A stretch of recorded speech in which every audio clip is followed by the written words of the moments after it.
When I was graduating medical school, there was another virus problem. It was called AIDS, which now we call HIV. It's still around, okay, but there was no vaccine for that. There still is no vaccine for AIDS, but AIDS now is under good control without any vaccine whatsoever. And it's under good control because drug companies came out with multiple drugs that keep it in check.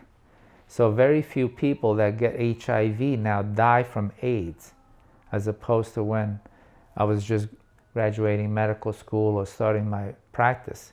Back then, people would wonder, oh, I don't know if you should operate on that patient. That patient has HIV. You might get AIDS and you might die.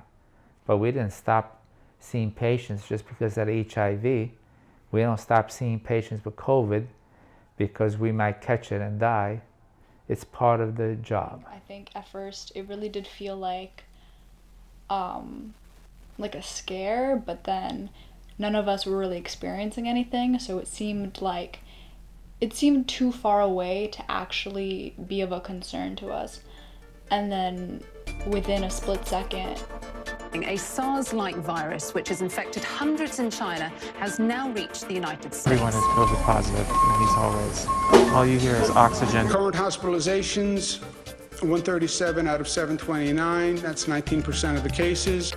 It goes through air, Bob. That's always tougher than the touch. You know, the touch, you don't have to touch things, right? But the air, you just breathe the air. That's how it's passed. Well, I think, Bob, really, to be honest with you... Sure, I want you to I wanted to always play it down. I still like playing it down. Yes, because I don't want to create a panic. WHO has been assessing this outbreak around the clock, and we're deeply concerned both by the alarming levels of spread and severity and by the alarming levels of inaction. We have therefore made the assessment that COVID-19 can be characterized as a pandemic. Margaret, get ready! Margaret! Birthday to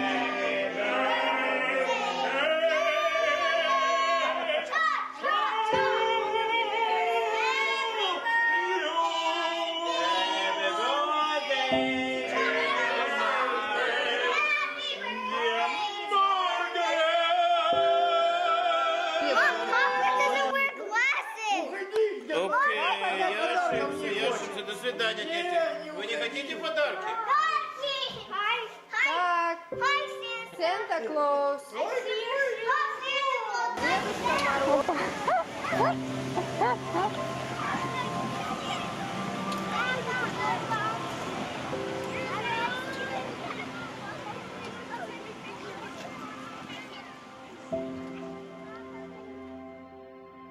it was so out of nowhere and like so sudden, like you just don't expect it. I'm sleeping and I hear like the door open. And like I look on my phone and like we have like the Ring camera doorbell, so I see my mom. Why is my mom home? There's only one reason. I come out of my room, I look downstairs.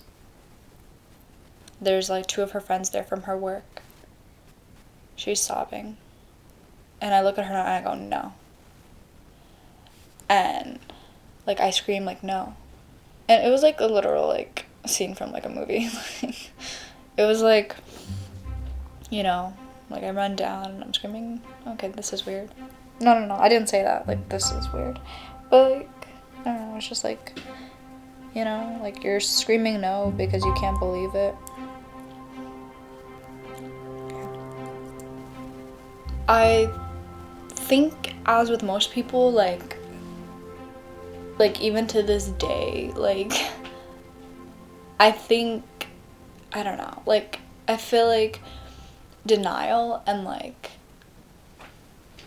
I don't know how to explain it, but I feel like I don't know, especially like if you're not good with like experiencing emotions or like knowing how to handle your emotions. I feel like denial and just like pushing things away is like a really good well, it's bad, but it's a really like it's a thing that people do, and I feel like that's what I did, and I feel like that's what I'm still doing to this day. But how often do I look back at these moments? It's kind of hard to, because it's like, because like when you look back at it, it's like, oh, wait, this happened. I feel like I'm just living my life just like pretending nothing happened, and just like every once in a while there'll be like a little like reminder, and it's like, oh, that's a thing. March 13th, as everyone knows it, I think it was a Friday the 13th, which is weird. So my dad was coming home from work that day because he did 24-hour shifts like every other day. I hadn't seen him for 2 weeks prior, and the day that I left Manhattan, he offered to pick me up on his drive home from work, and I said no. So if I had gotten that car, I probably would have gotten the virus with him. But honestly, part of me wishes that I did get on that car, because I probably would have had like another day or something to talk to him. So, I don't know. We used to go to like a vacation home in the Poconos, which is like the most Ukrainian, like Russian, Jewish thing that there is. We like rent like for like a week, like a little cabin, and like go there. We'd go to the lake. My dad loved fishing. Like, you know, it was like, I think like my favorite time. Like looking back on it, I didn't really appreciate it then, but like now I was like, I would literally give anything. It was so relaxing. It was so fun. I don't know. I miss that. Well, there was one time where I got up to go to the bathroom, and I fainted, and I quickly got up again, and that was the worst of it. But I never thought I was going to die, and I knew that at that time my wife and the two girls were in the same house, and a week into it they never showed any symptoms, so I didn't know if they were going to get it or not. They did did not get it. I was quarantined away from them, so I guess the quarantining worked, but I never actually thought, oh my God, I'm gonna die. I hadn't seen my dad for around a week at this point, because I was, you know, he was isolating himself. And then finally they decided that it would be best to go to a doctor to try to, just to see like what's going on, how can we fix this. And I remember my dad coming out of his room and me obviously being worried. I came out of mine. He did like a stand back motion, obviously not to get too close because he was sick. And I looked at him and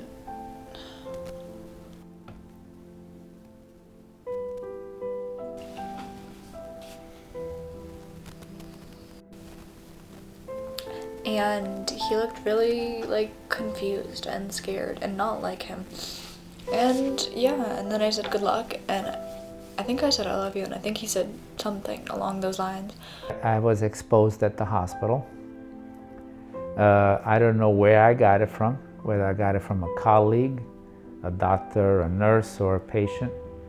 But after 4 weeks of being sick myself, I'm back to work, and life goes on. It was basically like 3 weeks of pure agony every morning, waking up and going, is there an update? Is there an update? Can we talk to him? Can we talk to him? And every day, basically not getting an update for a while, and just like nothing, no conversations, nothing, no communication with him. A couple days later, we find out that he had to be intubated. Yeah, I think that that was a worry of mine. When my numbers were pretty bad, and I knew the parameters, being a physician, about people possibly going on a ventilator, and I was really close to fitting those parameters. And I knew that going on a ventilator was not going to be a good thing. So, but before I could think about it for a day or two, my fever broke and my oxygenation improved, so it became a moot point. This is the worst in terms of overall preventable deaths. It's obviously been spanned out over a year, but you just look at what we have seen in terms of humanitarian disasters around the world and understand what is still likely to happen in this country. And I'm talking about the United States specifically with regard to the overall impact of this pandemic here. It's on par with some of the worst humanitarian disasters we've seen around the world over the last quarter century. I believe that the government did everything right, whether it was Cuomo or Trump. This thing was going to do what it was going to do all along, and it's still doing everything it wants to do. So, while blame is kind of a tricky word, I don't really know if you can blame somebody, but there's definitely a reason why there's so many people who are dead. Well, I think that targeted lockdowns or partial lockdowns, I don't know what lockdowns really mean other than trying to keep people from roaming around too freely. So if something is starting to get out of control in a certain area, that probably makes sense. But I'm not personally, and I don't have the answers to everything, in favor of shutting down the whole state or the whole country for a month or two to see what happens. Trump has made this deadly virus, he has politicized it. So somehow people can't agree on wearing a mask. People can't agree on funding, money to things like schools and whatever to provide masks. People can't agree on halting, restaurants opening, halting, schools. People were protesting to open the economy back up when the economy won't be good if people are dying.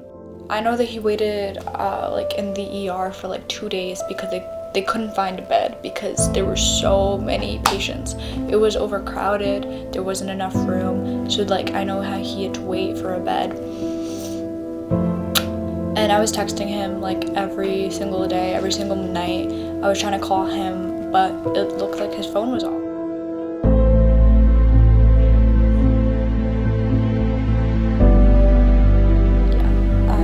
I don't think I'm accepting